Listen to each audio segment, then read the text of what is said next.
আমরা নবগঠিত সরকারের কাছে অনুরোধ জানাবো, আমরা একটি দায়িত্বশীল বিরোধী দল হিসাবে দেশকে সামনের দিকে এগিয়ে নিয়ে যাওয়ার জন্যে ন্যায় এবং সত্যের পথে, সুবিচার কায়েমের পথে, দুর্নীতিমুক্ত সমাজ গঠনের পথে, মানবিক সমাজ গঠনের পথে আমরা আপনাদের পাশে থেকে আপনাদেরকে সর্বাত্মক সহযোগিতা করতে চাই।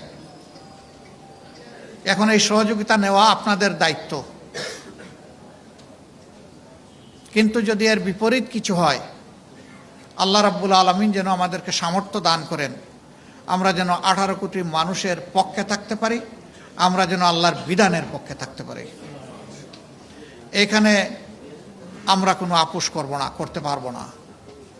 আমাদের রাজনীতি আমাদের জন্য নয়, আমাদের এই রাজনীতি মানবতার জন্যে।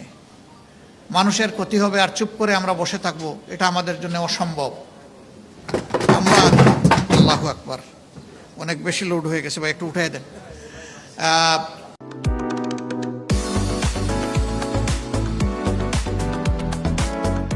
আমরা চেষ্টা করব এরকম কিছু দেখলে সরকারকে দৃষ্টি আকর্ষণ করতে।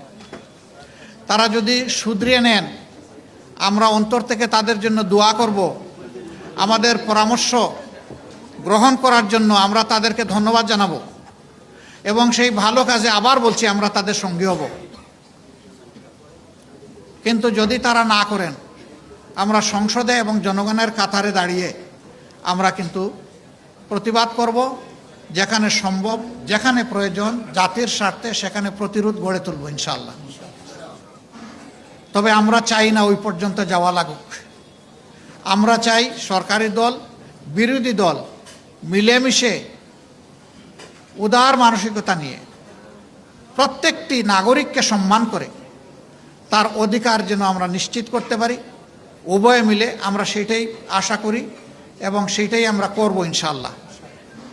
কিন্তু আমরা একা চাইলেও সব হবে না, প্রধান দায়িত্বটা হবে সরকারি দলের। আমাদের পক্ষ থেকে আগেও বলেছি, আরেকবার আজকে এই প্রথম রমজানের দিন আমরা বললাম, আল্লাহ তাআলা আমাদের এই অঙ্গীকারের পর আমাদেরকে টিকে থাকার তাওফিক দান করুন।